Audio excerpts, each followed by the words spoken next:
This first tape is a tape on Jun Fan Gung Fu, which is the base system for Jeet Kune Do.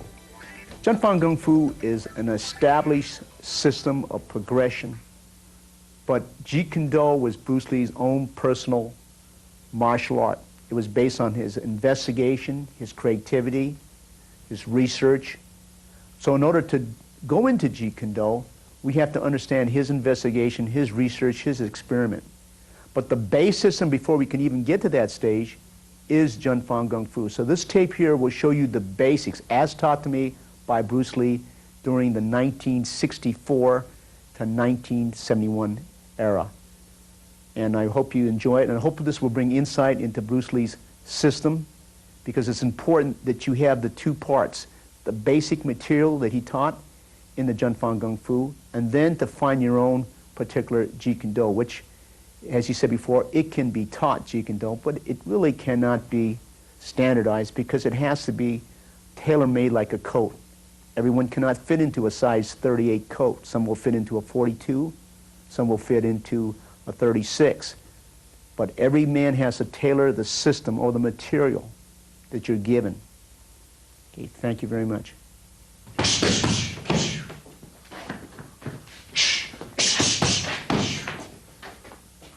Bruce Lee was a boxing fan, and he really liked boxing. And at that time, if you can remember that far, people were just doing karate, so it was point karate. And he didn't like that. He thought he enjoyed boxing matches better than karate matches at that time because it was point, and it was just take your point and then go back to the corner and then take the point. And he wanted something to flow. So what he did was, because he liked boxing so much, and as you know, Bruce Lee was the boxing champion, high school boxing champion in Hong Kong. He put in the boxing movements of Western boxing, took the kicks from different Chinese systems and both Southern and Northern systems, and he started to play around with it.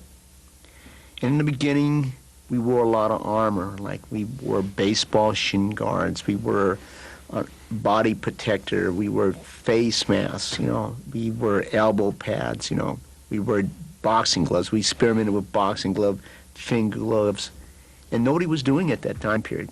The only people that were doing in the United States at that time period would probably be Bando. Bando is a Burmese, Indian, Chinese, and Tibetan martial art. And the JKD people in Bando people at that time were the only one that were doing full contact karate. And this is how it evolved, And then later on, we started taking away the shin guards, we started taking away the body protector, we started taking away the face mask, and then all we used was the boxing headgear. And that became kickboxing. At first, I coined the term Chinese kickboxing. He says, no, just call it Chinese boxing, because Chinese boxing is what he wanted to be called. And then later on, we start using the word Chinese kickboxing and then kickboxing, or Jun Fan kickboxing. The first footwork that I'd like to go over with you is called the step and slide. You step and slide forward, and you step and slide back. Again, if you go forward 3 inches with your foot, you replace it 3 inches. If you go back 3 inches, you replace it. If it's 6 inches, you go forward 6 inches with the real foot. Again, step and slide forward, and step and slide back. Repeat it again. Step and slide forward, step and slide back. If I give you this angle over here, step and slide forward, step and slide back. The second footwork is called the slide and step. I'll give you the front view. You slide and step forward, slide and step back. Again, slide and step forward, slide and step back. I'll give you from this side over here, slide and step forward, slide and step back, slide and step forward, slide and step back. Give you the right side again. Sliding step forward, sliding step back, sliding step forward, sliding step back. The third footwork that we learn is what's called a push shuffle. This is just like the step and slide, but you push off the rear leg. To go back, you push off the front leg. Rear leg to go forward, front leg to go back. If I give you the side view over here, you're going to push off this foot like you have a sprinter on the starting block. You want to push forward and push back. It's not a step and slide.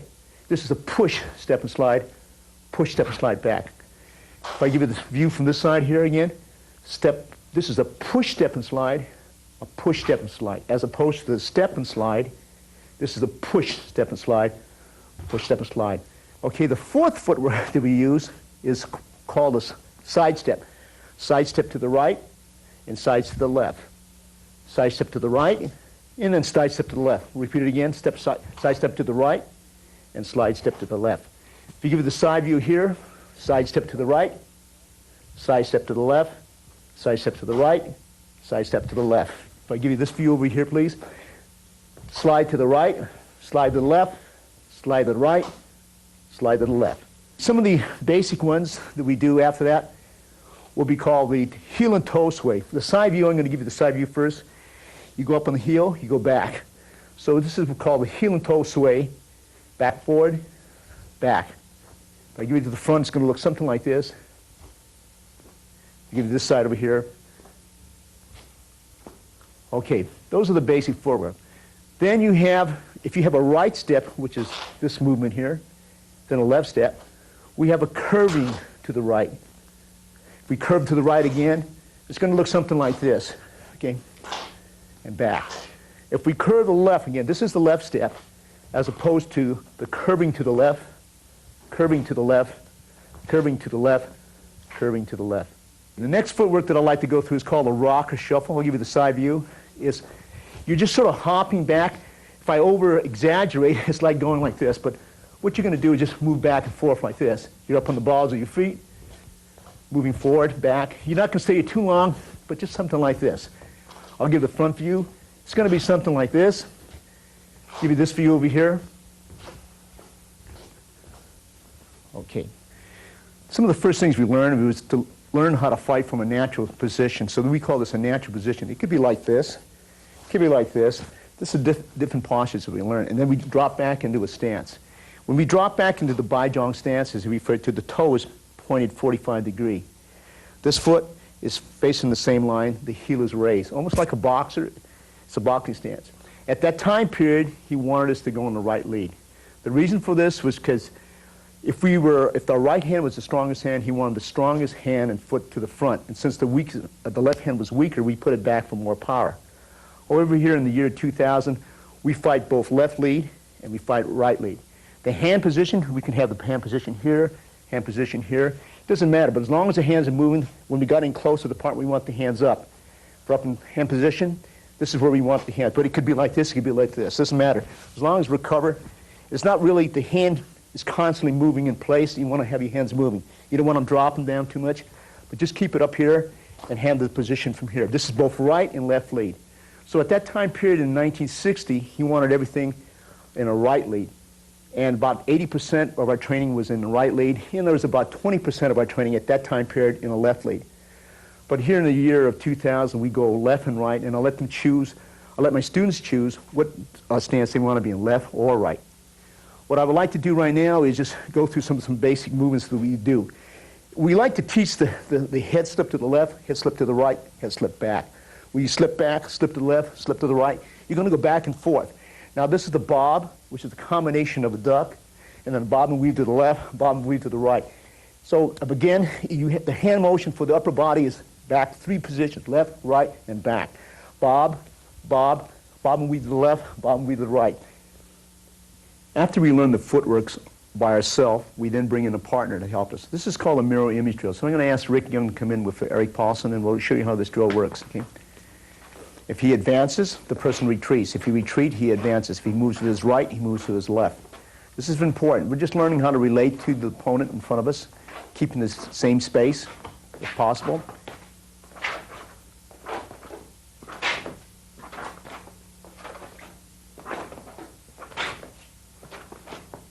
The The use of the focus gloves were taught to me by Bruce Lee in 1964, and I'd like to show some of the basic drills we did during that time period, and I still think they're valid here in the year of 2000.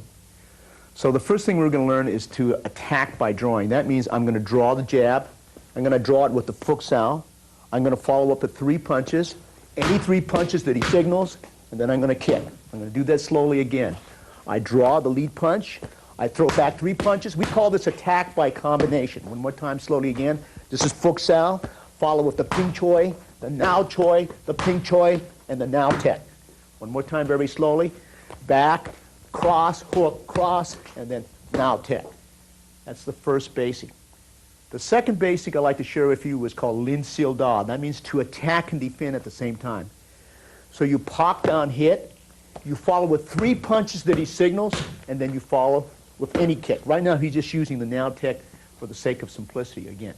So defend and attack at the same time, follow with 3 punches, and then kick. One more time slowly. This is 1, 1, 2, 3, and then kick. The third one is called hapak. What you have to be careful here is you don't want to pat it too much because it'll come up and hit your head. And if that does happen, then you'll have to cover. But hapak goes 1. Now I'm going to start with the jab first, then the cross, then the hook, then the cross, and come back. Again, very slowly. Catch, jab, cross, hook, cross, now tek. Again, slowly. 1, 2, 3, 4, 5, now tek. Again, 1, 2, 3, 4, 5, now tek. You notice that sometimes when I do the hapak, I'll return the cross. Sometimes I do the hapak, I'll return the jab, and then follow with the 3 punches or 4 punches that he signals. What we like to do now is show you some basic counters in the Junfan Jeet Kune Do. And this is for the jab. So when he hits the jab here, okay, I want you to slip and hit. Follow with any 3 punches that he signals, okay? And you can follow with any kick. Right now I'm using now tek as a basic kick, but you can use any kick that follows up. Okay, one more time again slowly. Pak da, okay? 1, 2, 3, and then kick. Again slowly. That's 1, cross, uppercut, cross, then now tek. That's the first one. The second one, rather than hit the high line like this, you're going to hit the low line. Then you're going to come over with the cross, the hook, the cross, then the now tek. One more time again slowly. Pak da, cross, up, cross, now tek. Again slowly. 1, cross, hook, cross, now tek. The other one can be any technique, the third one. So you pak, you kick, now tek, follow with 3 punches that he signals, then come back to that position. Again slowly. Pak, now tek, cross, hook, cross, now tek. Again slowly. Pak, now tek, cross, hook, cross. In the development of Junfan kickboxing, Bruce, he researched a lot of different systems at that time, the known systems at that time. He would observe them. And the thing he liked about the Muay Thai was the rear leg power. He felt, though, that the front leg wasn't active enough at that time period. You have to look at the time period that he was in and why he made these things. A lot of it came from Don Drager's book. I don't know if you're aware of Don Drager's book, you know. And he classified the Thais as saying, well, the uppercut is non-existent. Of course, that's where Bruce Lee did his research. And at that time, a lot of Thais didn't uppercut. And the reason why they don't uppercut is because the knee is in the same range. So the knee took care of the uppercut. He says, but he liked the elbows of the Thais. He said, well, that's a powerful tool. He didn't, in Don Drager's book, he mentions about the jab was not seen very much, almost non-existent, okay? And that's the reason why, because they foot jab with their foot. So you have to look at why he came to this thinking at that time period. They said the hook was almost non-existent, and the reason why, on the tight hook, the Thais used the elbow, because the elbow was in range, in tight. They don't have to use the overhead, because the tight hook is in the same range in the elbow, and the elbow will cut the face up more. And it's more punishing than sometimes the left hook. And the kick, he referred to the Thai boxers as the John L. Sullivan with the leg. All this is true depending who you're watching at that time. But if you look at the Thai boxer now, they jab, they cross, they have good hands, supplemented with devastating knees, devastating elbows, devastating kicks. So what he was looking out and observing from and taking his research from is what Don Drager was saying and what he had seen.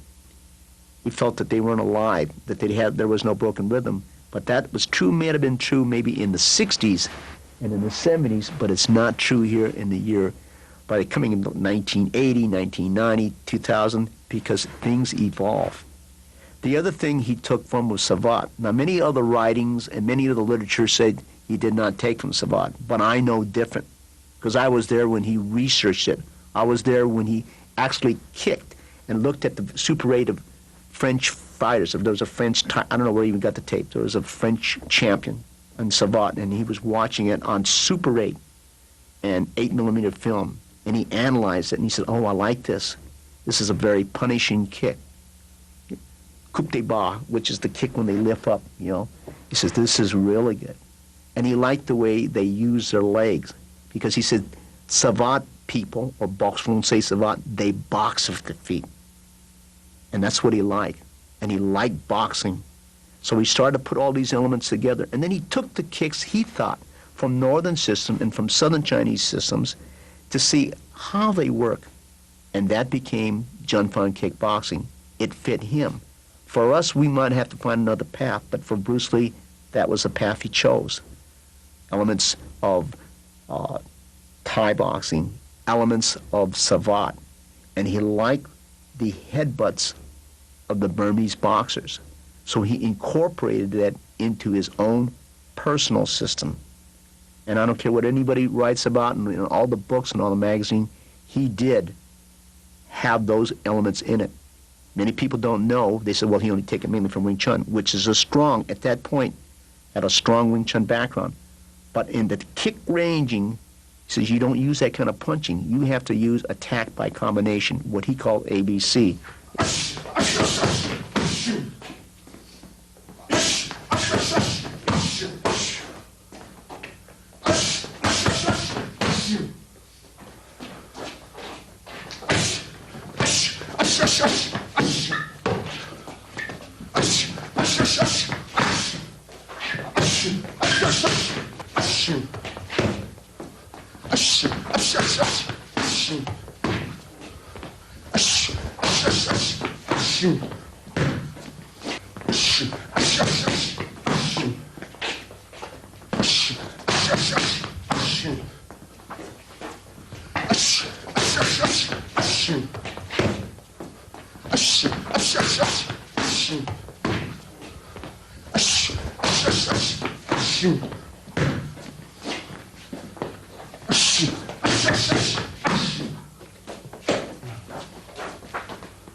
What we like to demonstrate now are the hook counter series. So we're going to start with what we call the 1-3 series. He's going to throw the jab, you're going to catch it, you're going to cover on the hook, throw 3 punches, whatever he signals, and then come back with any one kick that you want. One more time again. Catch it, cover it, cross, hook, cross, and then kick.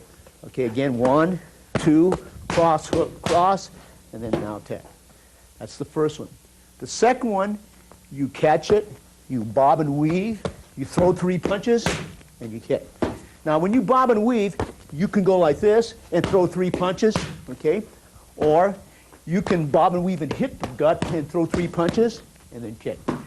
Again, slowly. This is 1, 2, 1, 2, 3, and then kick. The other one is you catch, you simultaneously cover, throw 3 punches, and then you kick. One more time, slowly. Catch, cover, throw 3 punches that he signals. Again, catch, cover, 1, 2, 3, and then kick.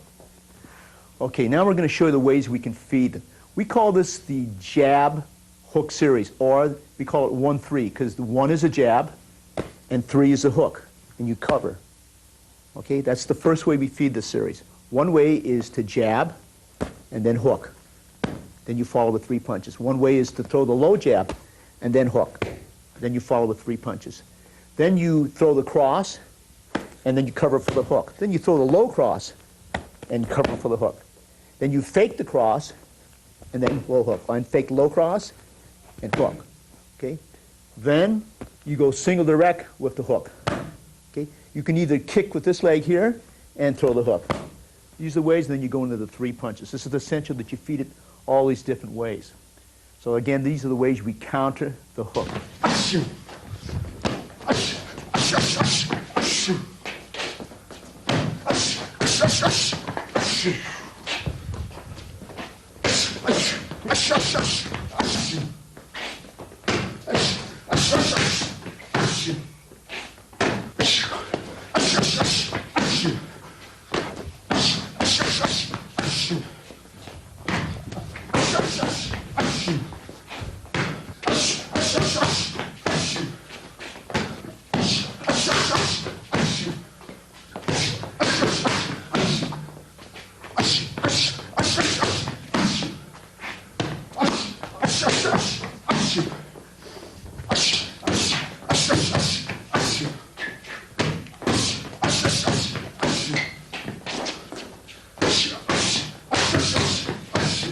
These are the cross counters, and we're going to counter on the second motion. In other words, he's going to throw the high jab, okay, and I'm going to counter the rear hand. Or he'll throw the low jab, and I'll counter the rear hand. Or he'll throw the lead round kick, and he'll throw the rear hand.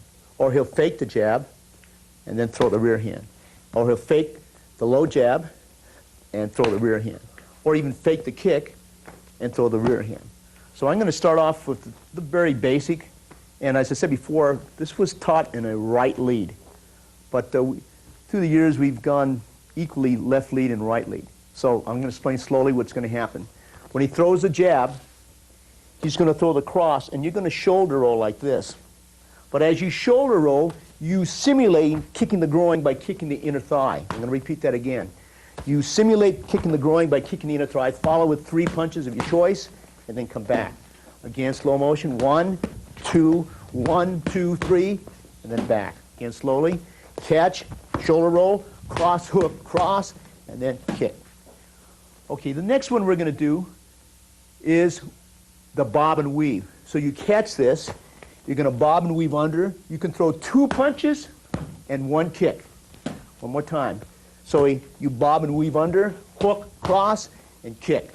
Also, when you bob and weave under, you can hit the gut, hook and cross, and throw the kick. Again, slowly, you hit, hook, cross, and then punch. Okay, the next one, you can do it 3 ways. So anytime you parry on the outside, you can hit low, you can hit high, you can hit on outside of the hand. Those are the 3 ways again. You can parry and hit low and follow with 3 punches. Or 2 punches. You can hit high and follow with 3 punches. Or after that side, you come back, follow with 3 punches or 2 punches, and come back. Very slowly again. 1, 2, follow with 3 punches, back again. Okay, 1, 2, itch, one more time. Let me explain this, why we train this way. At the time, Bruce Lee, we couldn't get the glove, or I couldn't get the glove back in time. So how this started, you're really supposed to catch it, and then you're supposed to bring the glove back, and you throw 3 punches. Okay? I was never fast enough, so what he used to teach me is just to go ahead and throw the first punch, and he would follow up with 2 punches and come back. Originally, if you're fast enough, you should get the focus glove back here, throw 3 punches, and back. But because I wasn't fast enough for the focus glove, he just made me wing it, and then 1, 2, and then back to here. Okay? But the original way, as I said before, you parry, your hand should come back to here, throw the 3 punches.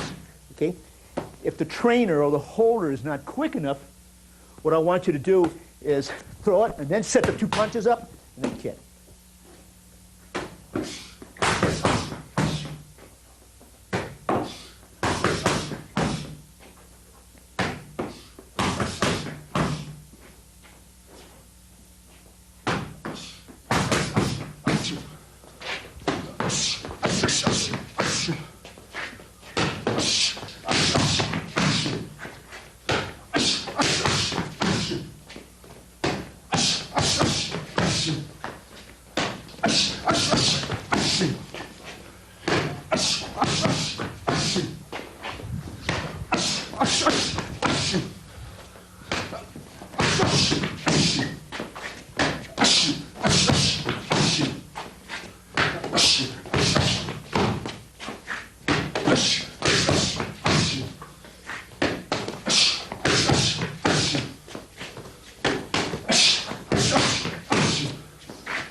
Jun Fan is the base system. It has curriculum in it.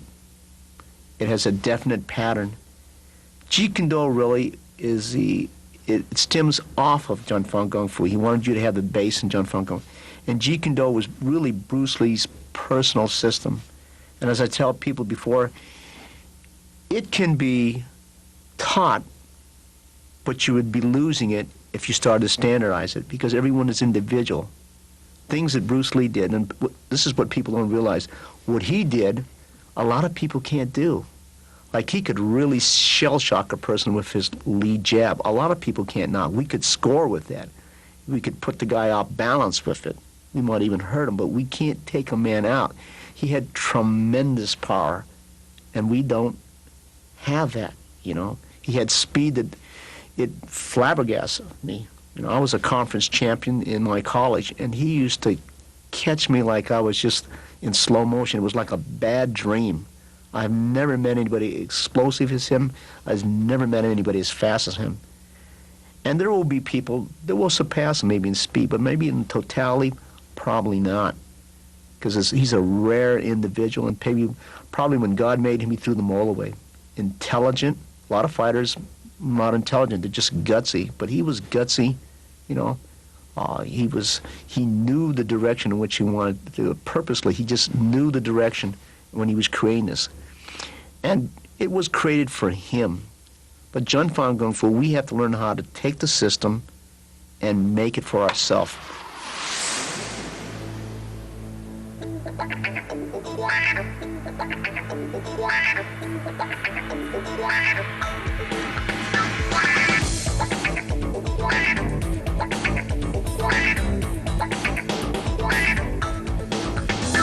If the targets are like this, you want to sometimes do the body hook. If the target is like this, sometimes you want to come up with the uppercut. If the target's down, over like this, uppercut and back, you're going to respond. So he's going to hit to the body, you cover, you throw 3 punches, and then you can throw a kick. Cover on that side, back 1, 2, 3, and kick. Cover to the high line, back 1, 2, 3, and then kick. And then hit on that side, and 1, 2, 3, kick. Again, he's going to hit to the body. Ish, ish, ish, ish, ish, ish, ish, ish, ish, ish, ish, ish, ish, ish, ish, ish, ish, ish, ish. Okay, what we're going to do right now is called ABD. That's initials of attack by drawing. So we draw the high kick in. Sometimes we follow it hand tools only, okay? Sometimes we draw the high kick in, we kick the leg, follow with the hand tools, and come back. Again, at the high line, back, we can follow with the hand tools first, or when you come to the high line here, we kick the bottom and follow with the hand tools and come back. When it's at the low line, sometimes we wait till the foot plants, then we kick the leg, follow with 3 hand tools, and back. Or if our timing is good, we can counter it in the air and then come back. One more time again. So when he kicks, 1, 2, 1, 2, 3, and back. On the low line, I want you to use the pop kick. This is not the only counter, but one of the many counters that you can do. Okay? Again, high line. Okay, follow with the hand tools, back. Low line, follow with the leg 2, followed by 3 hand tools. Low line again, pop tech. Now tech, 1, 2, 3, and then back. There are many ways to counter the low round kick, but for an example, if you block here, many systems use this, and then they'll follow with this kick, or they'll block with this, and they'll kick here. Those are all good. You can find it in Bondo that way. You can find it in Muay Thai, Thai boxing. You can find it in different Silat systems, different Kali systems that use this. But I'm going to show you right now the Jun Fan method. So when you block here, immediately you go 1 to the eyeball, simulate the kick to the groin, and then follow with 3 punches for the drill, okay? And then kick. One more time slowly, see? So you're going to block, you hit to the eye, hit back here, follow with 3 punches of your choice, and then kick. Okay? One more time very slowly, see? You block, you go to the eyeball, you kick to the groin, follow with 3 punches of your choice, or what he signals, and then you kick. That's one possible way that you can counter. Okay, so when they kick to the line, we call this lop gurk, which means you come this way, You want to ride it so you don't take it on the rib cage. So as you ride it, I want you to either do the now tech or you do a juck tech. And then you go 3 punches that he signals, you come back to here. So this is what we call lop gurk. Lop is to grab, gurk is grab the leg. And then we follow with the 3 punches of your choice and back to here. One more time slowly again. Lop gurk, follow with 3 punches and back. On this line over here, all I want you to do is establish the line here and you're going to cover. But as you cover, I want to make sure that you kick the leg on the bottom. You kick the support leg. One more time, very slowly. You want to move off center, kick the support leg, follow with 3 punches, then come back to position. When he kicks up here, you want to follow with 3 punches of your choice, and then come back to here. What I'm going to show now are the counters to the lead side kick, which we call jug tech. It's important to realize now in the 1960s and the 1950s, side kick was a very important tool. Here in the year 2000, it may not be a very good tool to use because people are used to it. They can grab it. They can go into many different variations. But at that time period, when they side kick, we hop, we faked up here, we kick, and follow with 3 punches, and then we came back. So this is what we call hop. You fake the finger jab up, then you go into the 3 punches, and then you come back. The other way we counter this is what we call now sao. So now sao, we hook it, we kick once to the leg, twice to the leg, follow with 3 punches, and then back up again.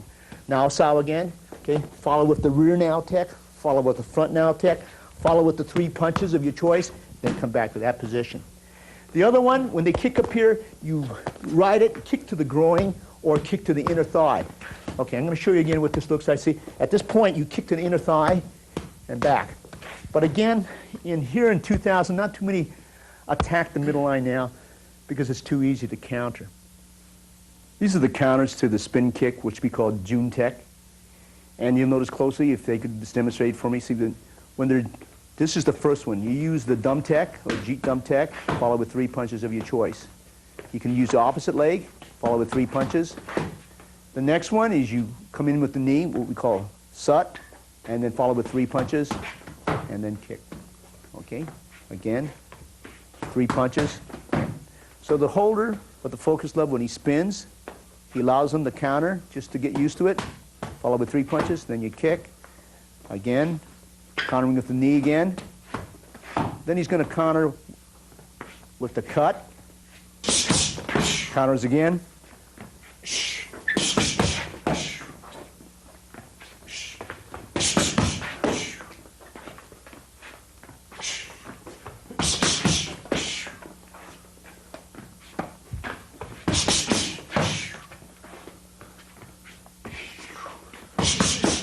When Bruce Lee was organizing the kickboxing, he didn't really call it kickboxing in the beginning. But he says, we're going to learn a kick, and our kicking is going to be like a boxer. At that time, he felt that a lot of systems, they slugged with their foot. He says, you want to fence with your foot. You want to box with your feet like a boxer. You don't want to use it.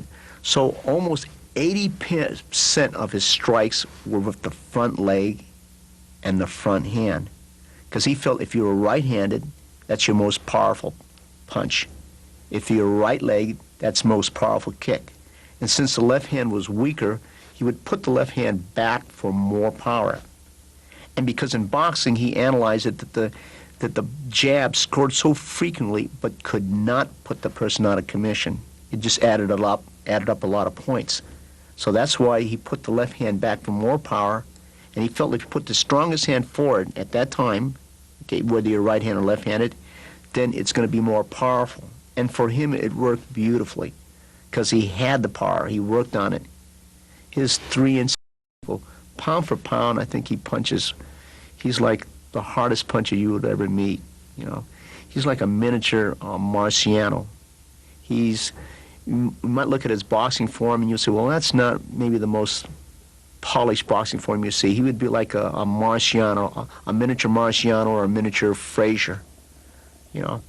And although he admired Muhammad Ali because he liked the left hand to score frequently. That's why sometimes he would drop his lead. Sometimes people say, no, he's dropping his, we're talking about Muhammad Ali, he dropped his lead. And that's what Bruce Lee did. He dropped his right leg because he said the jab coming up is hard to see. And this is some of the reason why he developed it. And his kicking was like fencing and boxing. He wanted to score frequently to make it very, very sophisticated. The drill here is target recognition and responding to a stimulus. In other words, he used to say to us, you have to respond like an echo and adapt like a shadow. If you can do this, this is what martial arts is all about. Okay, so we're going to do this very slow, and these are very signals that we used to flash. If we put it here, this is for the jab.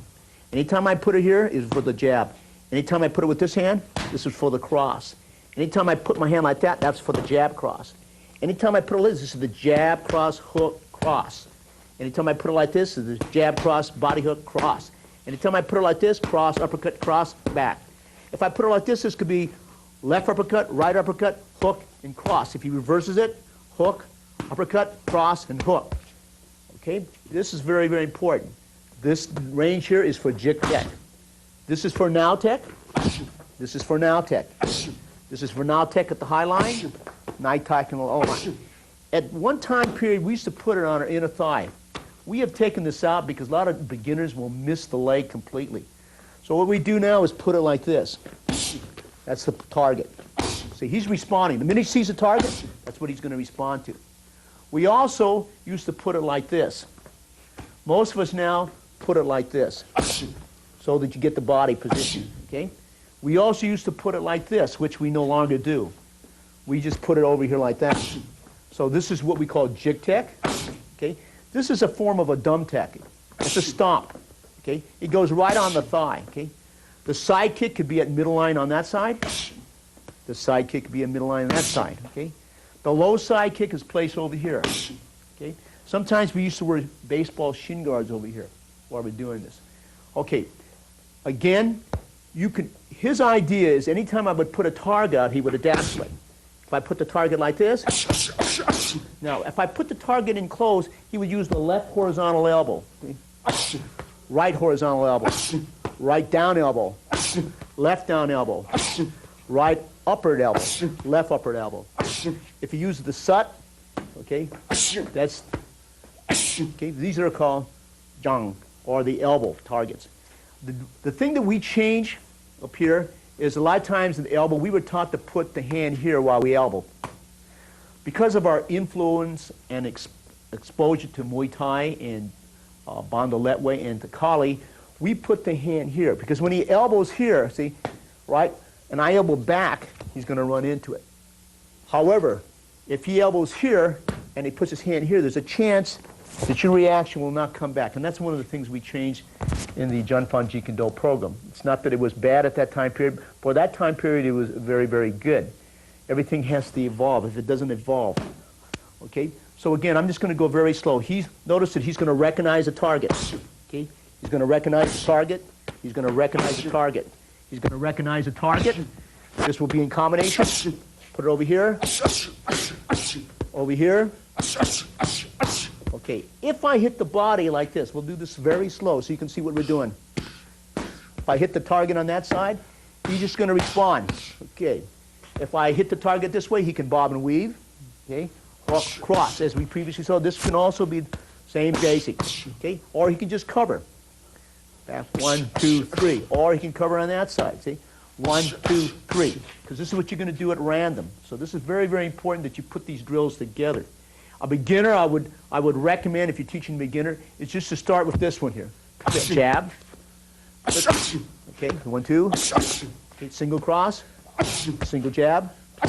Low jab. Lead now tek. Rear now tek. Okay. 1, 2, 3, 4. Okay. And the trainer takes care. If he's a beginner, you want to go a little bit slower.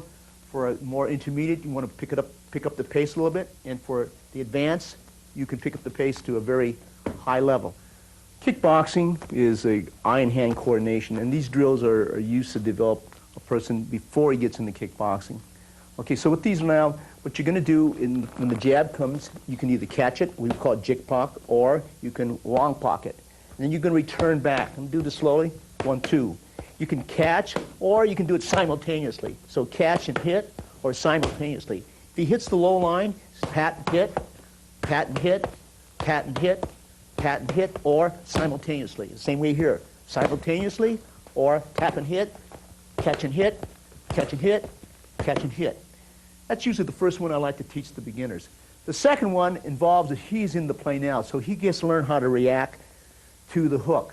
So I catch, I jab, and then I hook. Again, catch, again, again. Now the drill can also work at the low line. Okay? Okay. Now, the other drill we like to do from here is this. I'm going to catch, and I'm going to return the lead rear kick. Catch, and we throw the front leg. Or I catch, jab, and kick. So he learns to respond also to this also. See, catch, he's responding to the rear leg, responding to the front leg. Back to here, back to here, back to here, back, front leg. You notice again, I'm going to do this slow. You catch, you jab, throw the rear leg.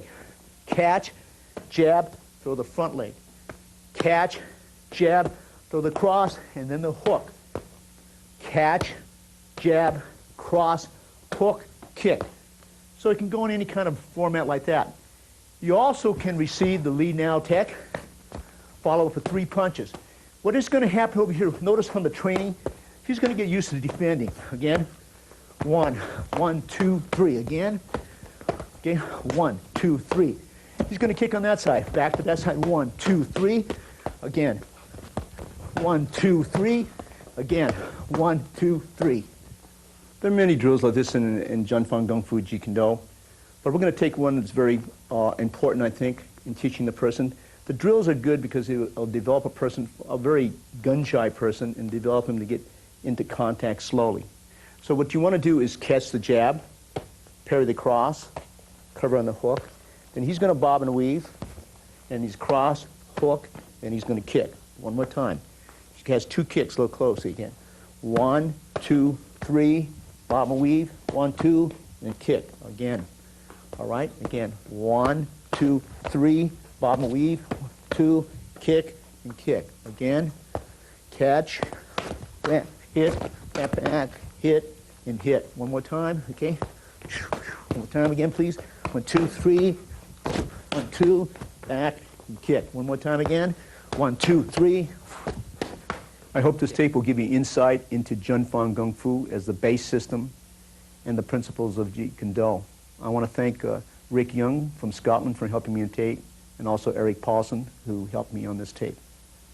Thank you very much. And Bruce Lee drew from Western sources. Don't let anyone fool you.